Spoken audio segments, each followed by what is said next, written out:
Hi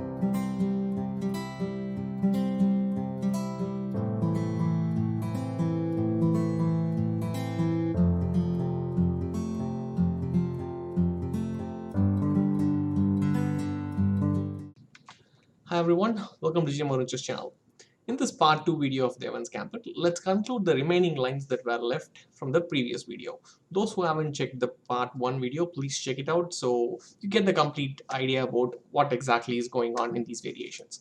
So the idea is to provide some basic ideas for the white players who like to play the Evans Gambit, and especially after b4, bishop b4, c3, bishop a5 is what we have been checking in the previous video and this one as well. I think bishop a5 is the most commonly played idea for black players. Apart from bishop a5, black players also have bishop e7, but bishop a5 is, we can assume it as the most common guessed.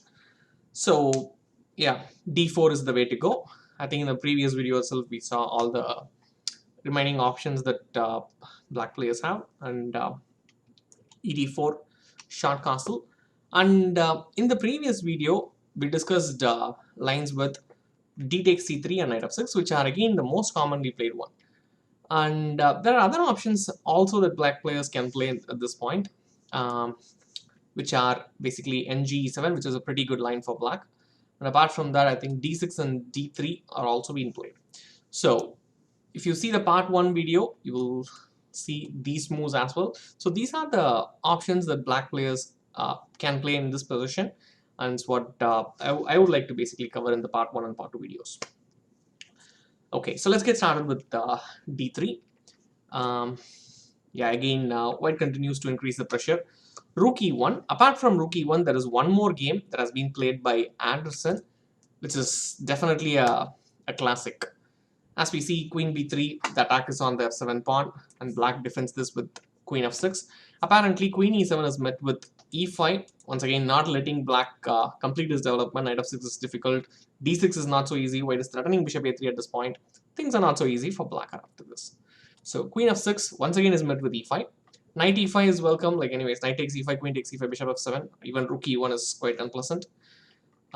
Queen g6 is met with rook e1, like trying to tie down black, not letting him complete the development basically. Ng e7, bishop a3, and black, he has a chance to castle. Black decided to activate his queenside pieces with b5. An interesting idea.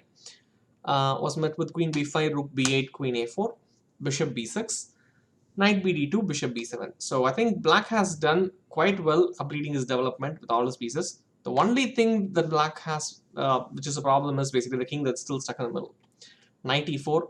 I think at least now he should try to complete his development by castling his king. And once again, queen f5.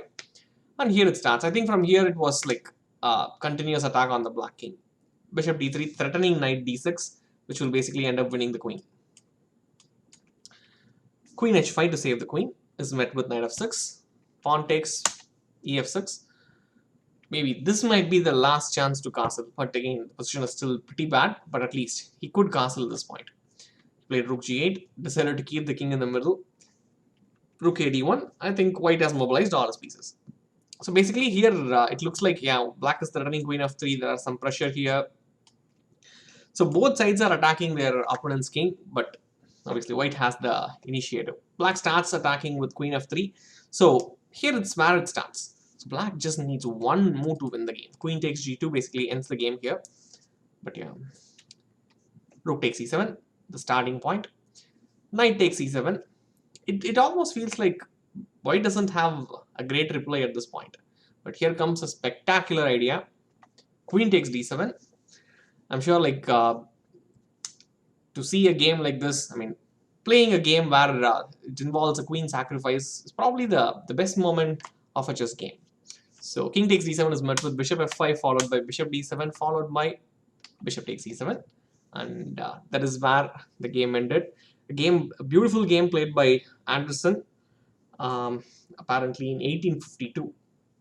Definitely a brilliant game. So queen b3 after d3 is definitely an interesting idea. Apparently white players also had rook e1, which is also doing quite interesting, like a reasonable position for white. Apart from this, Yeah, I think knight g7 is the next natural option. And here too, I found some interesting games. But I think knight g7 probably must be the probably the strongest move in this position. Uh, Played by quite a lot of strong players. Adams played a few times, I guess. And yeah, knight g5 is the strongest move at this point for white.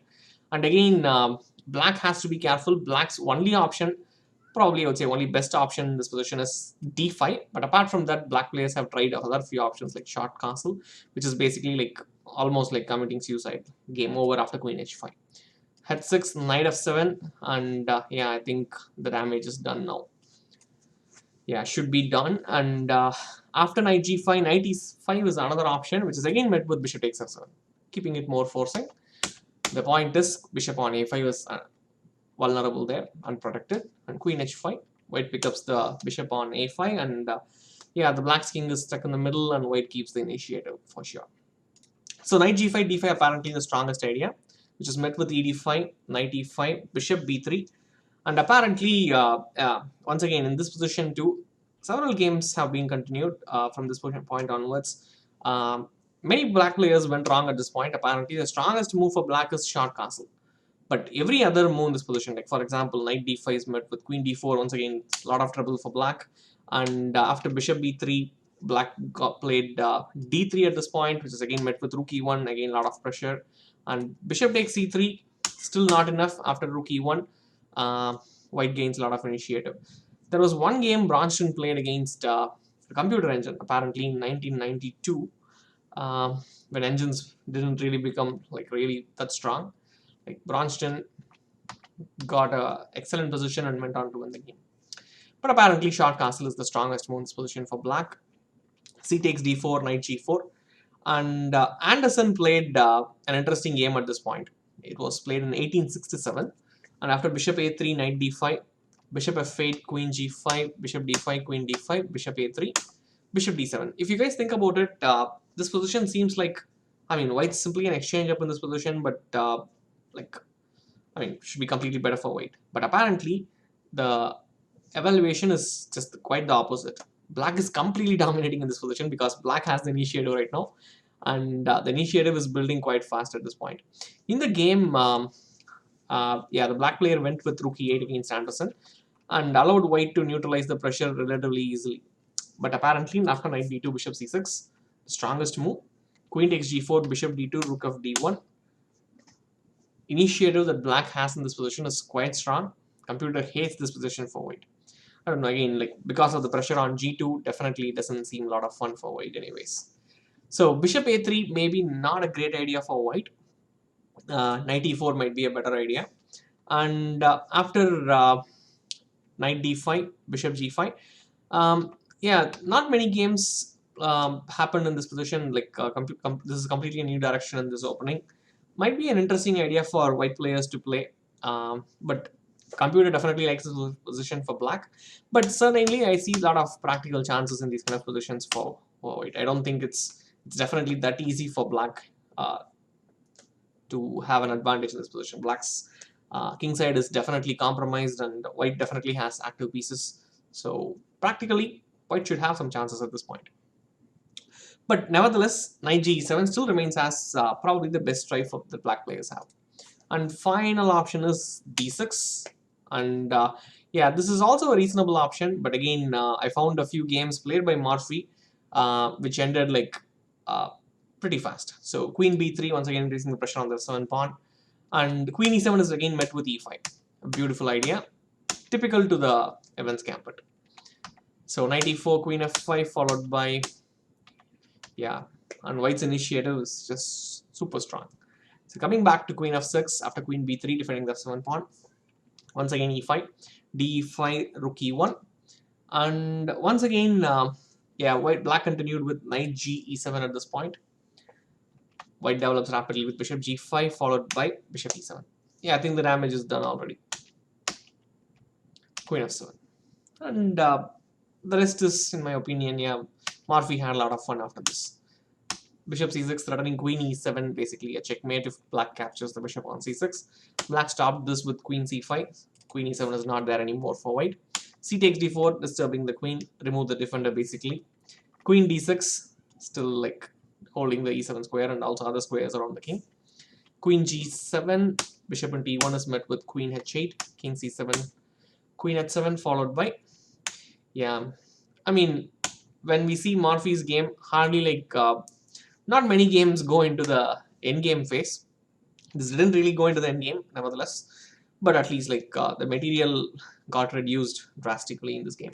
But nevertheless, bishop a6, a beautiful idea. And king takes a6 is basically met with queen b7 followed by queen b5, ends in a checkmate. And yeah, in the game, black just played bishop a6, king a5. And again, this ended in a beautiful checkmate. So I think this gives an overall idea about how to handle the Evans Gambit from White's perspective. But having said that, once again, all these lines are pretty interesting. Definitely a great line for blitz or rapid games. If you really want to do well in a practical game in a longer time control, definitely assessing all these positions and playing a lot of practice games and getting familiar with games that has been played by Morphy and Andersson, I think would be like really nice. They have played like several interesting ideas at this point. So I think with this, we'll be finishing this video at this point, and I'll see you all in another video then. Thank you everyone.